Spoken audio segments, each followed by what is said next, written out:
മംഗലാപുരത്തെ ആശുപത്രി കിടക്കയിൽ വെച്ചാണ് നമ്മുടെ ജീവിതത്തിൽ നമ്മുടെ ഏറ്റവും വലിയ സമ്പത്ത് എന്താണ് എന്ന് തിരിച്ചറിയുന്നത് ആ ഒരു ഘട്ടത്തിലാണ്. എന്താണ് ജീവിതം, അതിൻ്റെ അർത്ഥം എന്താണ് എന്ന് വളരെ കൃത്യമായിട്ട് മനസ്സിലാക്കാൻ വേണ്ടി കഴിഞ്ഞു എന്നുള്ളതാണ്.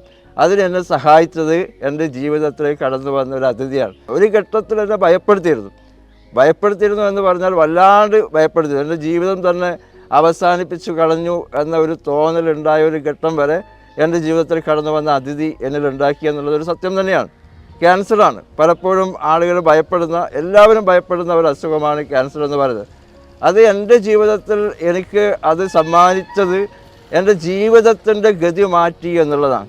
2019 എൻ്റെ നാവിനാണ് ഈ ക്യാൻസറിൻ്റെ ഒരു സാന്നിധ്യം കണ്ടെത്തുന്നത്.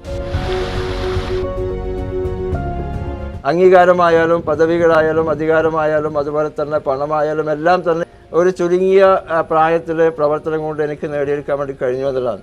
പക്ഷെ അതൊന്നും തന്നെ യാതൊരു അർത്ഥമില്ലാത്ത കാര്യമാണ് ജീവിതത്തിൽ എന്ന് തിരിച്ചറിഞ്ഞത് ഈ ക്യാൻസർ കടന്നു വന്നതോടുകൂടിയാണ്. നമ്മൾ സന്തോഷമുള്ള ഒരു ജീവിതം, ആ സന്തോഷമുള്ള ജീവിതം കിട്ടണമെങ്കിൽ മറ്റൊന്നും ഉണ്ടായിട്ട് കാര്യമില്ല, മനുഷ്യന് ആരോഗ്യം വേണം. അതിനാണ് നമ്മൾ ശ്രദ്ധിക്കേണ്ടത്, അല്ലെങ്കിൽ അതിനു വേണ്ടിയാണ് നമ്മൾ ജീവിക്കേണ്ടത് എന്ന് തിരിച്ചറിഞ്ഞത് ആ ഒരു കാലഘട്ടത്തിലാണ്. നമ്മളൊരു യോദ്ധാവിനെ പോലെ നിൽക്കാൻ വേണ്ടി തയ്യാറാവുക എന്നുള്ളതാണ്. കൂടെ നിൽക്കാൻ വളരെ ചുരുക്കം ആളുകൾ മതി. അത് നമ്മളെ കുടുംബത്തിൽ നിന്ന് നമുക്ക് ലഭിക്കുക എന്നുള്ളതാണ് നമ്മുടെ ജീവിതത്തിലെ ഏറ്റവും വലിയൊരു അനുഗ്രഹം എന്ന് പറയുന്നത്. നമ്മുടെ ആവശ്യമാണ് തിരിച്ചു വരണം എന്നുള്ളത്, നമ്മുടെ രണ്ടുപേരുടെ ആവശ്യമാണ്, നമ്മുടെ മാത്രമല്ല എല്ലാവരുടെ ഫാമിലി മെമ്പേഴ്സിൻ്റെ ആവശ്യമാണ്. പക്ഷെ അപ്പം തകർന്നു കഴിഞ്ഞാൽ ഞങ്ങൾ ഫുൾ ട്രീറ്റ്മെൻറ്റും കാര്യങ്ങളും എല്ലാ ഡിസീസ് അടക്കം ഫുൾ സ്റ്റഡി, പേഷ്യൻ്റ് എന്ന് പറയാൻ പറ്റില്ല, ആളടക്കം ഫുൾ എങ്ങനെയാണ് അതിൻ്റെ പോക്ക്, ഇങ്ങനെ റേഡിയേഷൻ കഴിഞ്ഞാൽ എന്താണെന്നൊക്കെ ഫുൾ നമ്മൾ പഠിപ്പിച്ചിട്ടാണ് ആ ഒരു റേഡിയേഷൻ കാലയളവിൽ ഒരു ഭയങ്കര ഭീകരതയൊക്കെ നന്നായിട്ട് ഫേസ് ചെയ്യാൻ പറ്റിയത്. കാരണം യുദ്ധം നമുക്ക് പഠിച്ച് ഉണ്ടായിക്കഴിഞ്ഞാൽ വരുമ്പോൾ നമ്മൾക്ക് നന്നായിട്ട് നേരിടാൻ പറ്റുന്നുള്ളൊരു യുദ്ധം തന്നെയാണ്. പറഞ്ഞില്ലേ, പടയാളികൾ നമ്മളും മറ്റേ അപ്പുറത്ത് ഓപ്പോസിറ്റ് മറ്റേ ശത്രു രാജ്യക്കാരും നമ്മൾ യുദ്ധം ചെയ്യുന്ന പോലെ തന്നെയാണ് നമ്മൾക്ക് ഫീൽ ചെയ്തത്.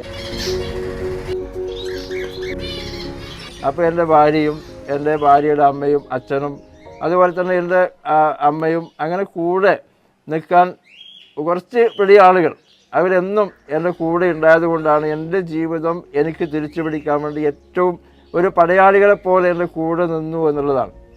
അപ്പം അങ്ങനെ നിൽക്കാൻ വേണ്ടി കൂടെ നിൽക്കാൻ ആളുകളില്ലാത്ത മനുഷ്യരും ഈ ഭൂമിയിലുണ്ടാവും. അപ്പോൾ അവർക്കൊരു താങ്ങായിട്ട് മാറാൻ നമുക്ക് കഴിയണം എന്നുള്ളൊരു ചിന്ത വന്നതിൻ്റെ അടിസ്ഥാനത്തിലാണ് നമ്മൾ ഇങ്ങനെ ഒരു സംരംഭത്തിലേക്ക് കടന്നു വന്നത്. നമ്മളിവിടെ പ്രധാനമായിട്ടും ഉദ്ദേശിക്കുന്നത് മനുഷ്യൻ്റെ സങ്കടങ്ങളും പ്രയാസങ്ങളും വേദനകളും ഒക്കെ തന്നെ പങ്കുവെക്കാൻ ഒരിടം വേണമെന്നുള്ളതാണ്. ഇപ്പോൾ നമ്മുടെ നാട്ടിലില്ലാത്ത ഒരു കാര്യം അത് തന്നെയാണ്. മറ്റേ മരുന്ന് ഉപയോഗിച്ചുള്ള ചികിത്സ എന്ന് പറയുന്നത് നമ്മൾ രണ്ടാമത് മാത്രമേ പ്രിഫർ ചെയ്യുന്നുള്ളൂ. നമുക്കിവിടെ ചെയ്യാൻ വേണ്ടി കഴിയുന്ന ചികിത്സ അത് ഒരാൾക്ക് ഉപകാരപ്പെടുന്ന ചികിത്സയാണെങ്കിൽ അവിടെ ആരോഗ്യം തിരിച്ചു പിടിക്കാൻ വേണ്ടി കഴിയുന്ന ചികിത്സ ഇവിടെ നമുക്ക് കൊടുക്കാൻ വേണ്ടി കഴിയുന്നു. പക്ഷേ ചികിത്സ സ്വീകരിക്കാൻ വേണ്ടി വരുന്ന ആളുകളുടെ കീശയിൽ പണമില്ല എന്നുള്ളൊരു സാഹചര്യമാണെങ്കിൽ ഒരിക്കലും ആ പണമില്ലാത്തതിന് പേരിൽ ഇവിടെ ചികിത്സ നിഷേധിക്കില്ല. അവരെ രണ്ട് കൈയും പിടിച്ച് സ്വീകരിച്ച് നമ്മുടെ ഒരു വീട്ടുകാരിയെ പോലെ ഇവിടെ അവർക്ക് ആവശ്യമായിട്ടുള്ള ചികിത്സ കൊടുക്കാൻ വേണ്ടി നമ്മൾ തയ്യാറാണ്. അതുകൊണ്ട് തന്നെ ഈ ഒരു സ്ഥാപനം ഒരിക്കലും പണമുണ്ടാക്കാൻ വേണ്ടിയിട്ടുള്ളൊരു സ്ഥാപനമേ അല്ല. നമ്മളിവിടെ പണം വാങ്ങിക്കുന്നുണ്ട്, ചികിത്സയ്ക്ക് ആവശ്യമായിട്ടുള്ള പണം വാങ്ങിക്കുന്നുണ്ട്. അത് ഈ സ്ഥാപനം നടത്തിക്കൊണ്ടു പോകാനുള്ള ഒരു റണ്ണിങ് എക്സ്പെൻസ് കണ്ടെത്തുക എന്നതിലപ്പുറത്ത് ഇതുകൊണ്ടൊരു സമ്പത്ത് ഉണ്ടാക്കുക, ഒരു പണമുണ്ടാക്കുക എന്നുള്ളത് ആഗ്രഹിക്കുന്നതില്ല. ഇതുകൊണ്ട് നമ്മൾ ഉണ്ടാക്കുന്ന സമ്പത്ത് എന്ന് പറയുന്നത് ഇവിടെ വരുന്ന ആളുകൾക്ക് അവരുടെ ജീവിതത്തിലെ ഏറ്റവും വലിയ സമ്പത്ത് എന്ന് പറയുന്ന ആരോഗ്യം തിരിച്ചു കൊടുക്കാൻ വേണ്ടി കഴിയുക എന്നുള്ളതാണ്.